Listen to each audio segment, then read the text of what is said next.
just if we look at time-lapse in general, what are the benefits of time-lapse? And the reason I ask you is because you have already used it now for some time, so you have experienced some of the benefits of time-lapse.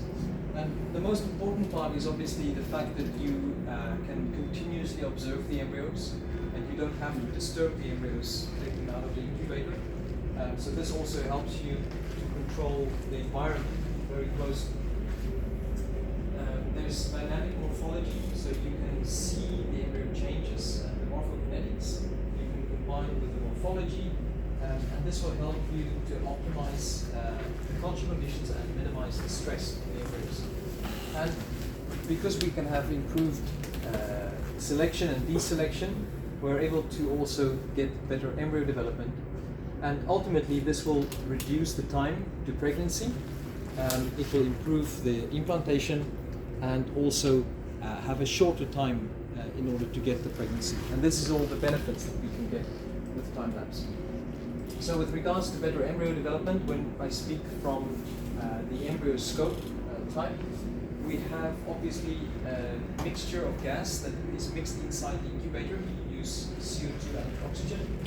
We have HEPA filters, POC filters, and this will then give you very good recycling of gases. Because there's a good recycling of gases, you will also have a very stable environment.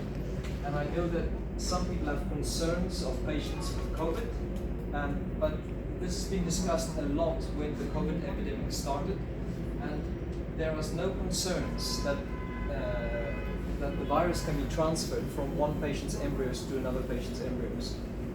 So it has been addressed in the international community at many conferences, and there is no need to be concerned about, because here obviously in the embryoscope we share one big chamber with all patients. It's not individual chambers, but these chambers are not affected when you open up the system, because the loading area is an isolated area. So when the dish moves into the opening position, all of the other patients are not affected, so it's fine.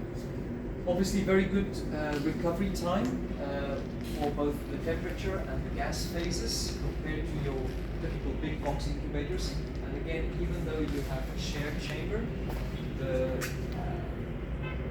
recovery rate is extremely quick for both gases and temperature. And here you can just typically see on the opening times how your temperature is absolutely stable. There's no effect on the temperature, and the gases will only have very small deviations, but it recovers very